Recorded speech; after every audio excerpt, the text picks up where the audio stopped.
Thank you, Sister Logan, for that. She's been given to see some marvelous things, hasn't she?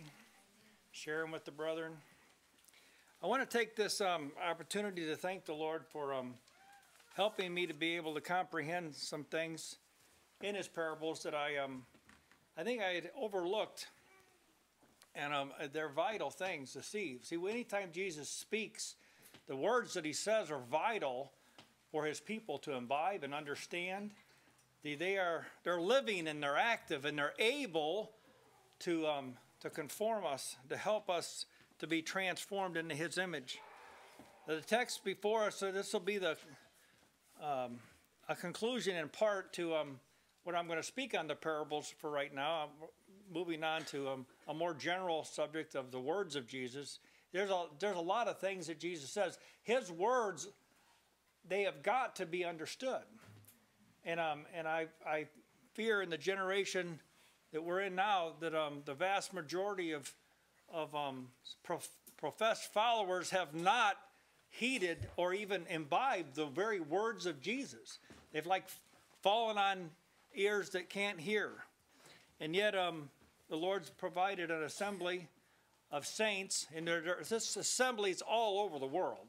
This one's just grouped together in this room. But there are people, there's a remnant throughout the whole earth that have placed Jesus' words at a very high priority. And they love His words. They've given their life so they might serve this one named Jesus. This parable, it follows, in this context, it follows the healing of the 10 lepers. Where are the 9?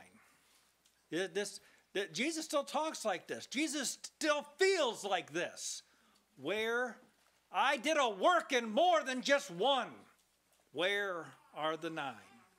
Yeah. Jesus doesn't do anything. So it's ambiguous. Jesus works, and His work is designed to do something. Remember that, and says one of them, when he saw that he was healed. It is good to be able to see you're healed. When you see it, things happen. Amen. He turned back and with a loud voice glorified God. Now, Jesus had done the work. He glorified God in recognizing what Jesus had done. And Jesus says, were there not 10 cleansed, but where are the 9? Was none of them found to return and give praise to God except this foreigner or stranger? He recognized Him for who He was and recognized His faith. He came back. Now, on the heels of this, Jesus has asked a question of the Pharisees. And when He was demanded of the Pharisees, or questioned of the Pharisees, when the kingdom of God should come, He answered them and said, the kingdom of God cometh not with observation. Now, this is what the Pharisees are going to get. This is what the Pharisees are going to hear. Neither shall they say, lo here or lo there, for behold, the kingdom of God is within you. And He said unto His disciples, the days will come when ye shall desire to see one of the days of the Son of Man, and ye shall not see it. And they shall say to you, see here or see there. Go not after them, nor follow them. For as lightning that goeth out of the one part under heaven shineth unto the other part under heaven, so shall also the Son of Man be in His day. Quite a compelling thought. Jesus opens up these group of thoughts that are just compelling to the child of God. Compelling. These phrases, the days of the Son of Man. We're living in the days of the Son of Man. He's been exalted to the right hand of the Majesty on high. He's been given all power in heaven and earth. He's executing the Father's will. He's bringing many sons to glory. These are the days of the Son of Man. Oh, I tell you, on that day, on that last day, when He delivers the kingdom up to the Father, Father's going to say, well done, thou good and faithful servant. You've brought many sons to glory. Now the work can begin. Now we can get started. Remember this great enterprise that we spoke one to another in the ages past of this thing we were going to do, this great salvation, this demonstration of my mercy, my compassion, my love. It had gone unseen for the ages past. Now we can open this up. This thing can flower in the ages to come. Jesus, using these words to realign the focus off of worldly events and to realign the thinking of men to God. And these words will do it. Jesus' words will do it. They'll have the effect of taking your mind off of you and off of your little world and putting them on God and his eternal purpose. Now, this should not surprise us that Jesus has this capacity. Jesus is the most precise speaker.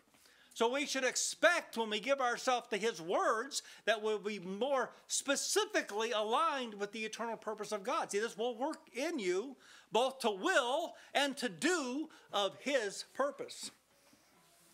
God's eternal purpose is always contained in the doctrine of Jesus' words. Always. He doesn't do anything independent from the Father. Nothing. So it should not surprise us that his words reflect this purpose, to make men's minds be able to comprehend this eternal purpose. So we could say then that preachers would do well to tell us the words of Jesus. Amen. Yeah. See, this is what we need to hear, the doctrines that Jesus has opened up. He has given us many things that pertain to life and godliness. Jesus' words are like containers that hold life. See, you can't have it without Jesus. But if you do have Jesus, you have life. Amen. He always brings you to the Father, in other words. He always shows you or reveals or makes you to be able to grasp eternal realities. Jesus is speaking of a time when men will have forgotten all about what they had done unto him. Their minds had been darkened. They will have forgotten that they cast him off. They cast him off. And now God will cast them off. They'll forget the stripes that they laid on his back. And they'll neglect to remember the profound words which Jesus spoke when he walked here among men. These words, he said one time, my words will never pass away. Never pass away. Heaven and earth will pass away, but my words will not pass away. Never. So see, this is obvious conclusion. Well, then those that are God's, they hear his words. It'll be at that time when life is seemingly going on just like yesterday. Nothing seems to be any different at all. He says immediately. This thing, what we've seen in the parables, see, all the parables are saying basically the same thing. They're basically showing men that you're not capable. You don't have the capacity in and of yourself to be ready. But if you give yourself to me, if you walk in the Spirit, you won't fulfill the lust of the flesh. You'll be ready to stand before the Son of Man. I will have made you ready to where you can actually, it can be a good thing that you're standing at the judgment instead of a bad thing. Now the question that they put to Jesus was this: when the kingdom of God should come? When? Is there signs? In other places, there's some signs you could give us.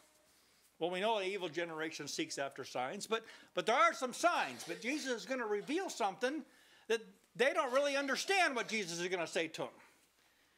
He says the kingdom of God doesn't come with observation. And yet they want some observation. They want to be able to see, all right, now it's time to really get serious.